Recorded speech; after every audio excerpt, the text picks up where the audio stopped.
నమస్తే సార్. రే జాన్, ఒక అమ్మాయిని నమ్మే ముందు ఆమెను అర్థం చేసుకోవాలి, లేకపోతే నమ్మకూడదు. చూడు, ఇప్పుడు నీ చౌకొచ్చింది.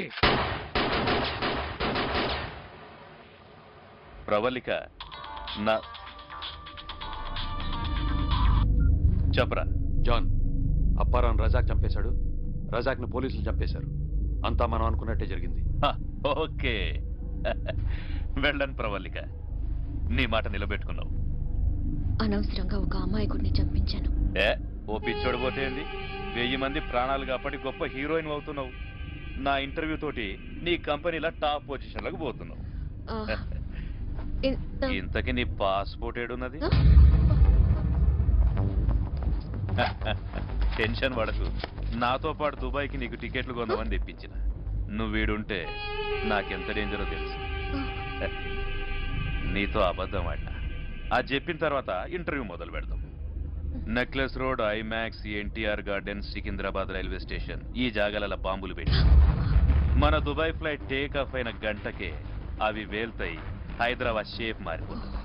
సారీ, నీకు ప్రామిస్ చేయక ముందరనే కొంతమంది ఫ్రెండ్స్ కమిట్ అయినా. లైఫ్లో ఒక్కోసారి ఇట్లా కూడా జరుగుతుంటాయి. ఇదే అట్లనే బాబు, కన్ఫ్యూజ్ అయినట్టున్నావు. నన్ను ఏ క్వశ్చన్లు అడగాలో నేనే చెప్పి నీకు హెల్ప్ చేస్తా. ఇంతమంది అమాయకులను ఎందుకు చంపుతున్నావు అని అడుగు. అడుగు అడుగు. ఇంతమంది అమాయకుల్ని ఎందుకు చంపుతున్నారు? నేను కాదు, దేవుడే చంపుతున్నాడు. నువ్వు హిందువే కదా? భగవద్గీతలో శ్రీకృష్ణుడు ఏం చెప్పిండు? చేసేది చేయించేది మొత్తం నేనే, నువ్వు నిమిత్త మాత్రుడివి. నేను అంతే నిమిత్త మాత్రుడిని. బాగా చెప్పిన కదా. నీకు జాలేస్తలేదా అని అడుగు. అడుగు అడుగు అడుగు. మీకు జాలి లేదా? నువ్వు నాన్ వెజిటేరియనే కదా? నీకోసం రోజు కోళ్ళు మేకలు ఎన్ని చచ్చిపోతున్నాయి? అంతెందుకు నిన్ను నమ్మిన అప్పారావుని చంపించినావు. నీకు జాలక్కర్లేదా? చెప్పు చెప్పు, నీకు జాలక్కర్లేదా? అడుగు అడుగు, ఏ ప్రశ్న అడుగుతావు అడుగు. మీరు చేసే చాలా పాపం కదా అని అడుగు. అడుగు అడుగు అడుగు. మీరు చేసేది చాలా పాపం కదా? నా ఉద్దేశంలో పాపం పుణ్యం లేవు, ఓన్లీ ప్రాఫిట్ అండ్ లాస్, లాభం నష్టం, ఈ రెండే ఉన్నాయి. పాపం చేసినాం అనిపిస్తే గుడికి పోయి కొబ్బరికాయ కొట్టు, నష్టం లేదు కదా. కొబ్బరికాయలు ఉన్నంతకాలం మనం ఎన్ని పాపాలైనా చేయొచ్చు. నీకో విషయం చెప్పనా? డబ్బు సంపాదించనికనే ప్రతి మనిషి దారెత్తుకుంటాడు. నువ్వు జర్నలిస్ట్వి, నేను టెర్రరిస్ట్ని. నా ఇంటర్వ్యూతో నీకు లాభం, బాంబులు పెడితే నాకు లాభం. ఇట్లనే ఉంటాయి కదా మీ క్వశ్చన్లన్నీ. ఇంకేమన్నా అడుగుతావా? అడుగు అడుగు. మీరు ఇంతమందిని చంపారంటే మీ చావుకు మీరు ఎదురు చూస్తున్నట్టే కదా? Don't you think you're inviting your suicide? మంచి క్వశ్చన్ వేసినావు. నేను ఇడుంటే సూసైడే. న్యాచురల్ డెత్ ఉండదు, లేపేస్తాడు. అందుకే చచ్చేదాకా బతకాలని దుబాయ్ పోతున్నా, నిన్ను తీసుకుపోతున్నా. ఇగో ఈయన చూడు, పదవి కోసం ఎంతో మంది ప్రజల్ని ఈయన చంపిండు, పెట్రోల్ కోసం బుషి ఈయనను చంపిండు. నేను చెప్పిన కదా, ప్రాఫిట్ అండ్ లాస్ అని.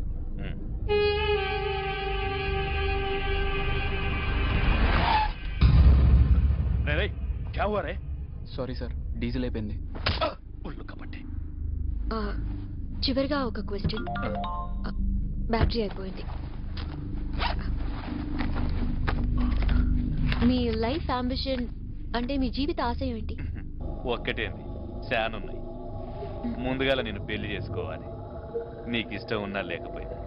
ఈ మస్తాన్ కోసం ముంతాజ్గా మారుతావో లైలాగా మారుతావో నీ ఇష్టం. ఏం పెన్న అయిపోయిందా? ఇంకా అయిపోయిందా?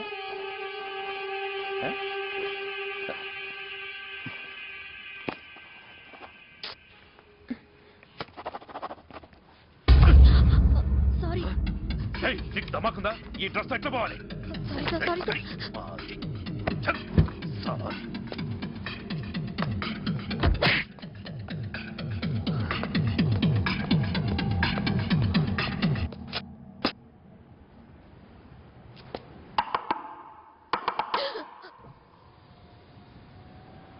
ఒక్కదానివే కూర్చొని ఏం చేస్తావు?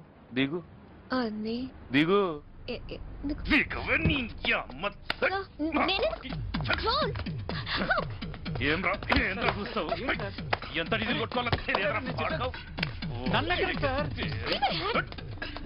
సంగతి తర్వాత చెప్తాను.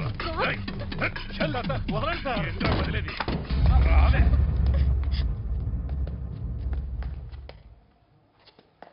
నీ యవ్వ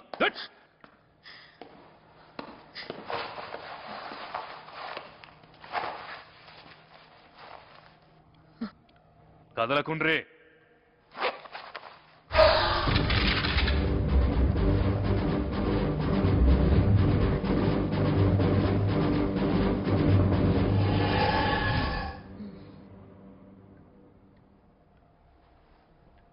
పోసుకోవచ్చా?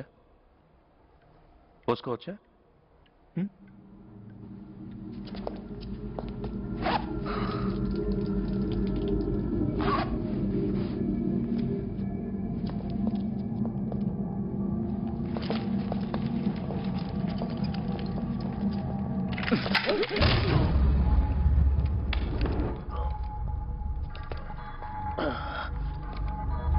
ఇందాక చాలా మాట్లాడావు, ఏ ఇప్పుడు మాటలు రావట్లేదా? దేవుడి కోసం చేస్తున్నావా? ఆ దేవుడే నిన్ను తన దగ్గరికి పంపించమని నన్ను పంపించాడు. నీ వల్ల వందల మంది చనిపోయారు. నువ్వు చంపింది ఆ వందల మందినే కాదు, వాళ్ల మీద ఆధారపడిన కొన్ని వేల మందిని చంపేశావు. జన్మనిచ్చిన తల్లికి ప్రాణం తీసే హక్కు లేదు, నీకెవరిచ్చారా?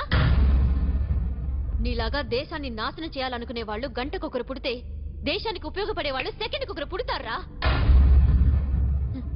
మరణశిక్ష విధించేటప్పుడు ఆఖరి కోరికకు అవకాశం ఇస్తారు. నువ్వు దాని కూడా అర్హుడివి కాదు. కానీ నువ్వు ఆఖరిసారిగా వినాల్సింది ఒకటుంది. అప్పారావు బ్రతికే ఉన్నాడు.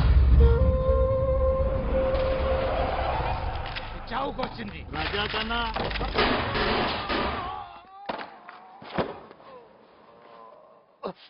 అమ్మాయిని నమ్మకూడదు, నమ్మకూడదు అమ్మాయిని.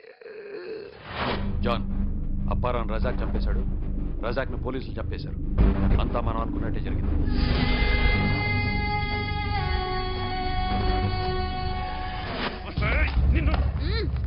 నీలాంటి టెర్రరిస్టులు అందరికీ చెప్పేది ఒకటే, సామాన్యుడిని రెచ్చగొట్టొద్దు, సామాన్యుడిని తక్కువ అంచనా వేయొద్దు. ఒక సామాన్యుడు తలుచుకుంటే ఏమైనా చేయగలడని ఎన్నోసార్లు రుజువు చేశాడు. అవసరమైతే సామాన్యుడికి చంపడం కూడా ఒక సామాన్యమైన పని. Shoot him!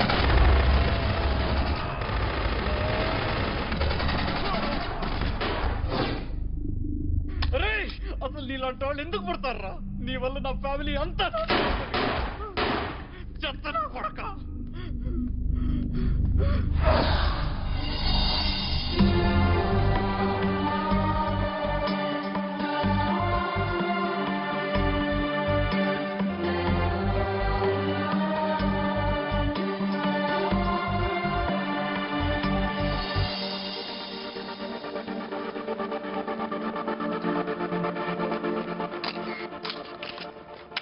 అసలు జాన్ మిమ్మల్ని నమ్ముతాడని ఎలా అనుకున్నారు? గన్ను గురిపెట్టేవాడు ఒక కన్ను మూసేసి చూస్తాడు, అంటే సగమే చూస్తాడు. జాన్ కూడా అంతే, అందుకే నన్ను నమ్మాడు. అపారం చంపించడానికి సిద్ధపడ్డారు, తప్పు కాదా? యుద్ధంలో మన దేశాన్ని కాపాడడానికి చాలా మంది సైనికులు ప్రాణాలు కోల్పోతున్నారు. నాకు అప్పారావు ఒక సైనికుడిలా కనిపించాడు. నా కోసం తన ప్రాణాలు ఇవ్వడానికి కూడా సిద్ధపడ్డాడు. వేల మంది కోసం అంటే చాలా సంతోషంగా ఇచ్చేవాడు. ఇప్పుడు మీరు సంచలనం. ఆ హోదాలో మీరు ఏం చెప్పాలనుకుంటున్నారు? ఉగ్రవాది అనేవాడు మామూలు మనుషులు సహకరించకపోతే ఏవీ చేయలేడు. అలా సహకరించే వాళ్ళని క్షమించకండి. జాని చట్టానికి అప్పగించొచ్చు కదా, ఎందుకు చంపించారు? నేను చంపించలేదు, పోలీసులు ఎన్కౌంటర్ చేశారు. ఇలాంటి వెధవలు ఉన్నంతకాలం ఇటువంటి ఎన్కౌంటర్లు ఉండాలి. మీరు ఒక్కరే ఇదంతా ఎలా చేయగలిగారు? ప్రపంచంలో చెడుకు అమ్ముడుపోయే వాళ్ళు ఎంతమంది ఉన్నారో మంచికి సహాయం చేసే వాళ్ళు అంతకంటే ఎక్కువగా ఉన్నారు. అందుకే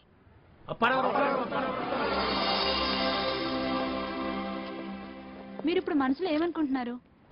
ఇంకా పెళ్లి కానందుకు బాధగా ఉంది, కానీ నేను కూడా దేశానికి సహాయపడ్డందుకు సంతోషంగా ఉందండి. ఇంకా జాన్ రజాక్ల చరిత్ర ముగిసింది. ఇటువంటి గొప్ప ఆపరేషన్ లో ముఖ్య పాత్ర వహించినందుకు మీరు ఎలా ఫీల్ అవుతున్నారు? నేనేం ఫీల్ అవటం లేదండి. చెడు చేయడానికి ఈ ప్రపంచంలో చాలా పోటీ ఉంది, మంచి చేయడానికి లేదు. దయచేసి మీరు కూడా మంచి చేయకపోయినా చెడు చేయొద్దు అంటున్నాను. రావు గారు, ఈ ఆపరేషన్ సక్సెస్ అవడానికి కారణం ఏమంటారు? ప్రేమ. దేన్నన్నా జయించగలదు ప్రేమ అని మా ఇద్దరి విషయం నిరూపించింది. నాకు ఈ ప్రపంచంలో రెండే రెండు ఇష్టం. ఒకటి ప్రవల్లిక, రెండు అరటిపండు. ఈ ఆపరేషన్ సక్సెస్ కావడానికి ఇదే కారణం అనుకుంటాను. అంతే కదండి?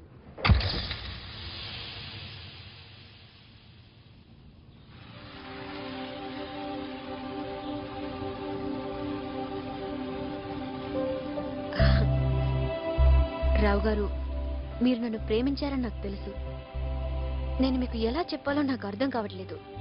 నాకు అర్థమైందండి, మీరు నన్ను ప్రేమించలేదని. నేను మిమ్మల్ని మోసం చేశానని మీరు భావిస్తే మిమ్మల్ని పెళ్లి చేసుకుంటాను.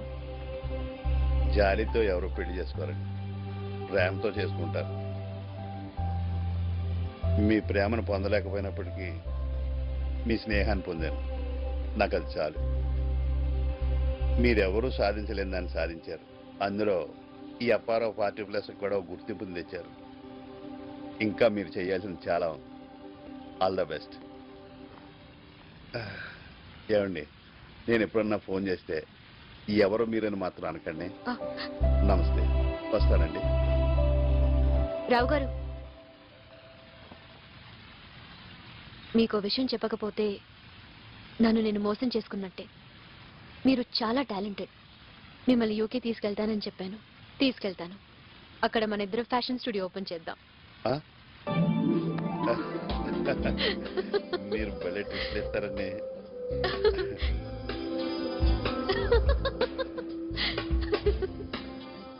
మన అప్పారావు ప్రవళిక పార్ట్నర్స్ గా లండన్ లో బిజినెస్ స్టార్ట్ చేశారు.